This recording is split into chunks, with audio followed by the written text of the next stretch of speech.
कुछ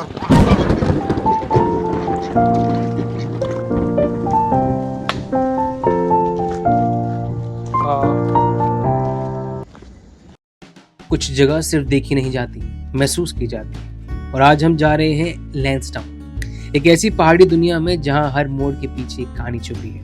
कभी अंग्रेजों की छावनी रहा ये शहर आज अपनी खामोशी, जंगल और पहाड़ों के बीच एक अलग सी सुकून संभाले बैठा है। इस सफर में मिलेंगे हमें एक रहस्यमय मंदिर, ताड़केश्वर महादेव, भुल्लाताल की शान झील और लैंसडाउन की मशहूर ठंडी सड़क। लेकिन कहानी यहाँ से शुरू नहीं होती। कहानी शुरू होती है उस रास्ते से जो हमें पहाड़ों की ओर करीब ले जा रहा है।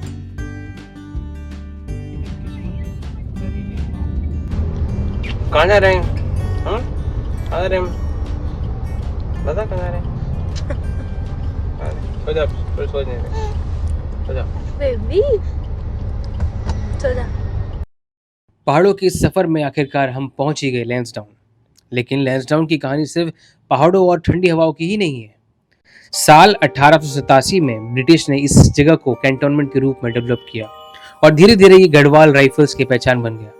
और इसी लैंसडाउन के बीच एक ऐसी झील है जो पहली नजर में बिल्कुल कुदरती लगती है, भुल्लाताल। लेकिन इसका राज ये है कि ये एक आर्टिफिशियल लेक है। भुल्ला गढ़वाली में छोटे भाई को कहते हैं और इसी नाम को गढ़वाल राइफल्स के जवानों से भी जोड़ा जाता है।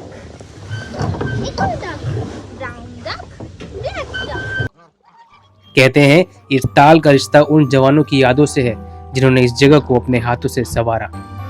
आज यहाँ पानी में पहाड़ों का अक्स है, बोटिंग की आवाज है, बच्चों की हंसी है। लेकिन अगर थोड़ी देर खामोश खड़े होकर देखो तो लगता है जैसे कि ये ताल आज भी अपने पुराने सिपाहियों की कहानी सुना रहा हो। भुल्लाताल मार्केट के बाद पड़ता है, जिसकी पार्किंग की फीस आई थिंक 50 रुपीज है, जो कि 24 घंटे तक वैलिड रहती है। और भुल्लाताल की खुद की एंट्री होती है 150 से 250 रुपए तक। अगर आप सर्विस में हो, एयरफोर्स में, नेवी में, तो आपका चार्ज जो 50 रुपीज़ लगेगा। तो देखो कैसे ये दाना चल रहे हैं। वहाँ पर हमने खेले हैं, शूटिंग गेम्स भी खेले। वो शूटिंग गेम्स देते हैं 50 रुपीज़ में, 5 शॉट्स देते हैं। तो चलिए दिखाते हैं उसको। ब्लू वाले रंग, ब्लू ढक्कन उड़ाएगा।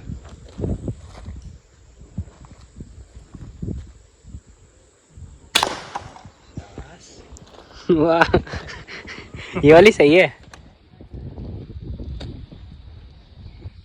ओए,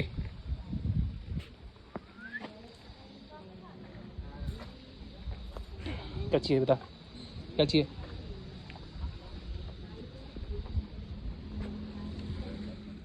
भुल्लाताल के बाद अब हम आ गए हैं लैंसडाउन की एक ऐसी जगह पर जहां रोड सिर्फ चलने के लिए नहीं, कहानी सुनाने के लिए बनी लगती है। दोनों तरफ घने पेड़, हल्की सी फॉग, ठंडी हवा और फुटप्रिंट्स की आवाज। आप इमेजिन कीजिए, आप मेरे साथ इसी रास्ते पर चल रहे हैं। हवा चेहरों को टच कर रही है, पेड़ों से एक हल्की सी खुशबू आ रही है और सामने रोड फॉग के अंदर डिसअपीयर हो रही है।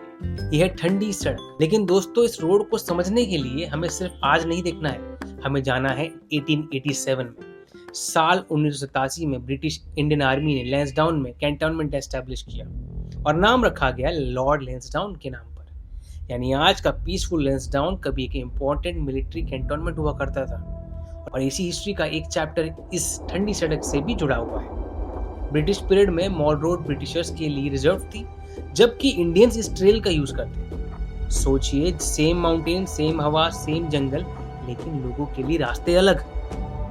आज हम इसी रोड पर फ्रीली वॉक कर रहे हैं, लेकिन कभी ये रास्ते एक ऐसी वक्त का विटनेस था जब सोसाइटी में बाउंड्री सिर्फ जमीन पर नहीं, लोगों के बीच भी होती थी। अब इमेजिन कीजिए, जहाँ सिर्फ हवा की आवाज, पत्तों की सरसराहट है और फुटस्टेप्स है, उस ट्रेल के आसपास कभी फायरिंग रेंज हुआ करता था। सोचिए, डेंस फॉरेस्ट के बीच खड़े हैं और अचानक से फायरिंग की आवाज पूरे वैली में गूंज जाती है। फिर साइलेंस, फिर सिर्फ हवा, सेम फॉरेस्ट, डिफरेंट सेंचुरी। और शायद इसी वजह से ठंडी सड़क को वॉक करते हुए हर स्टेप थोड़ा हिस्टोरिकल फील होता है। अब सराउंडिंग्स को फील कीजिए, बांज ओक, रोडोडेंड्रॉन, चीर पाइन, कफल, इन पेड़ों के बीच से गुजरती हवा और फॉग जो कभी सामने का रास्ता छुपा देती है। कभी सनलाइट ब्रांचेस के बीच से टूटकर जमीन पर गिरती है और कभी पूरा ट्रेल एकदम मिस्टीरियस लगने लगता है। यह हिमालयन गोरिल का झुंड भी देखे जा सकते हैं और रात के वक्त लेपर्ड भी इस फॉरेस्ट इकोसिस्टम का हिस्सा है। मतलब हम सिर्फ एक रोड पर नहीं चल रहे, हम एक लिविंग फॉरेस्ट के अंदर चल रहे हैं, एक मोमेंट के लिए इमेजिन कीजिए 1887 का लैंसडाउन, आप इसी ट्रेल पर चल रहे हैं। No cars, no phones, no tourist cameras, सिर्फ माउंटेन्स, मिलिट्री कैंटोनमेंट्स और ये जंगल। आपको बिल्कुल आइडिया नहीं कि 100 साल बाद लोग इसी रोड को हिस्ट्री के नाम से देखेंगे। और शायद हिस्ट्री की सबसे इंटरेस्टिंग बात यही है, जब कोई कहानी जी रहा होता है उसे पता नहीं होता कि वो एक दिन कहानी बन जाएगी। लेकिन ठंडी सड़क पर ये कहानी अभी यहीं खत्म नहीं होती। रास्ता लैंसडाउन के पुराने कैंटोनमेंट लैंडस्केप के कई इंपॉर्टेंट पॉइंट्स के आसपास से गुजरता है। Saint Mary's church, old bungalow, officers mess, Sanjay Sai garden और लैंसडाउन मार्केट। मतलब एक तरफ जंगल की खामोशी और दूसरी तरफ लैंसडाउन की पुरानी दुनिया के फुटप्रिंट्स। और अब इस ठंडी हवा को पीछे छोड़कर हम बढ़ते हैं लैंसडाउन के अगले स्पॉट की तरफ, क्योंकि अभी इस पहाड़ ने अपनी सारी कहानियां हमें सुनाई ही कहाँ है। चलिए आगे का रास्ता पकड़ते हैं।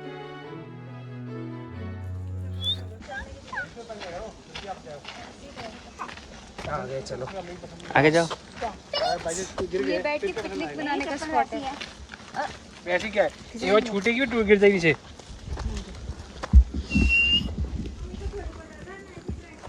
पहाड़ भी है ना, अब ये पहाड़ों पे मेन रोड से नीचे होगी और मार्केट होगा, जो अंदर घुस के बस पार्क बना दिया होगा।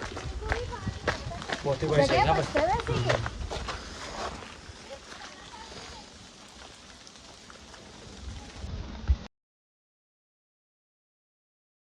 ठंडी सड़क की ठंडक और खामोशी को पीछे छोड़कर हम लैंसडाउन के एक और ऐसे कोने में आ गए हैं जहां सिर्फ एक बिल्डिंग नहीं बल्कि 130 साल पुरानी एक कहानी खड़ी है।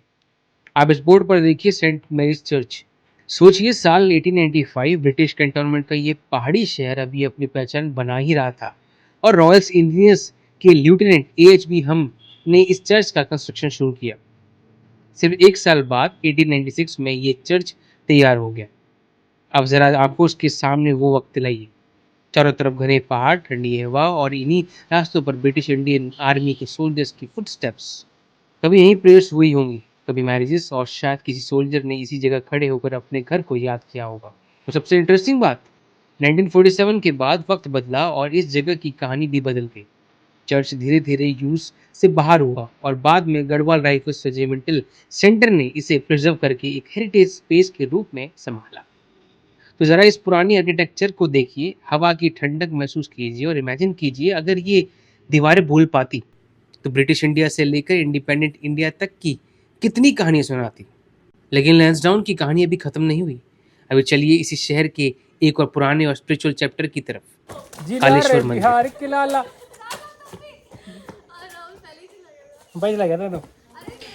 तो थोड़ा फैमिली टाइम करते, फैमिली फन करते हुए यहाँ पर देखिए।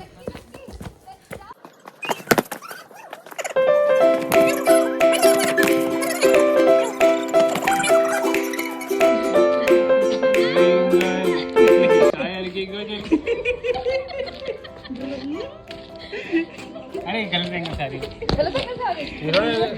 एक पैर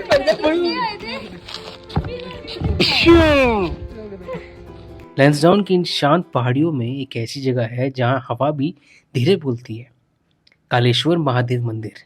कहते हैं इस मंदिर का रिश्ता शिव भक्ति और लैंसडाउन की पुरानी पहाड़ी परंपराओं से जुड़ा हुआ है और शायद इसीलिए पहाड़ों में आने वाले लोग सिर्फ व्यूज नहीं, सुकून भी ढूंढते हैं।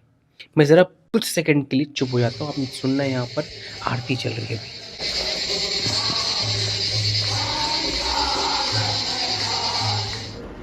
कालेश्वर बाबा की आरती सुनने के बाद हम पहुंच चुके हैं एक ऐसी जगह पर जिसके बारे में यहाँ का लगा ये बोर्ड खुद एक कहानी सुनाता है। ये है सिद्ध पीठ श्री ताड़केश्वर महादेव। इस बोर्ड के अकॉर्डिंग ये मंदिर लगभग 1500 साल पुराना सिद्ध स्थल माना जाता है। कहा जाता है कि ताड़केश्वर एक सिद्ध पुरुष और अजन्म संत थे जिन्हें शिव का स्वरूप माना गया। उनका रूप भी अपने आप में बिल्कुल अलग था। दिगंबर वेश, एक हाथ में त्रिशूल और चिमटा, दूसरे हाथ में डमरू, शरीर पे भभूति और मुख पर महादेव का जाप। लेकिन ताड़केश्वर सिर्फ तपस्या नहीं करते थे।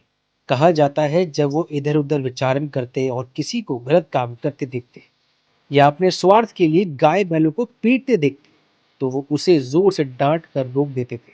और यहीं से जुड़ी है इस जगह के नाम की सबसे इंटरेस्टिंग कहानी, ताड़ना। ताड़ना का अर्थ होता है डांटना, फटकारना या दंड देना। लोगों को गलत काम से ताड़ने वाले इस सिद्ध पुरुष को इसी वजह से लोग ताड़केश्वर कहने लगे। और आज 1500 साल पुरानी इस सिद्ध स्थल के इन घने देवदार के पेड़ों के बीच खड़े होकर ऐसा लगता है जैसे जंगल की खामोशी में भी उस तपस्वी की कहानी अभी जिंदा है। तो इस पेड़ पर लिखा था त्रिशूल नुमा पेड़। तो ऊपर देखिए बिल्कुल त्रिशूल के 3 आकार बन रहे हैं यहाँ पर, ध्यान से देखिए। इसको त्रिशूल नुमा पेड़ बोलते हैं यहाँ पर। ये देखो भाई, कुत्ते भी नारियल खाते हैं, प्रसाद खाते हैं, प्रसाद। प्रसाद खा रहा है मंदिर का, अपने आप लेके आया है। चल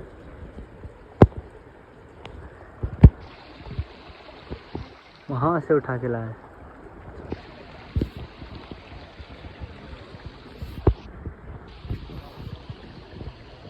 और अब वक्त है वापस दिल्ली लौटने का। लेकिन सच कहूँ, इन पहाड़ों को छोड़ने का मन नहीं कर रहा। सूरज धीरे धीरे पहाड़ों के पीछे जा रहा है। आसमान का ये रंग, ठंडी हवा और सामने ये खामोश पहाड़ जिसे लैंसडाउन कह रहा हो, थोड़ा और रुक जाओ। सफ़र ख़त्म हो रहा है, लेकिन यादों का सफ़र शायद कभी ख़त्म नहीं होगा। अगर आपको भी ऐसे ही सफ़र, पहाड़ों की कहानियाँ और हिडन ब्यूटीफुल प्लेसेस देखना पसंद है तो राहुल मंचे ट्रैक को सब्सक्राइब कीजिए। मिलते हैं अगले ट्रैक, अगले सफ़र और एक नई कहानी के साथ। तब तक keep exploring, keep learning. Thank you so much.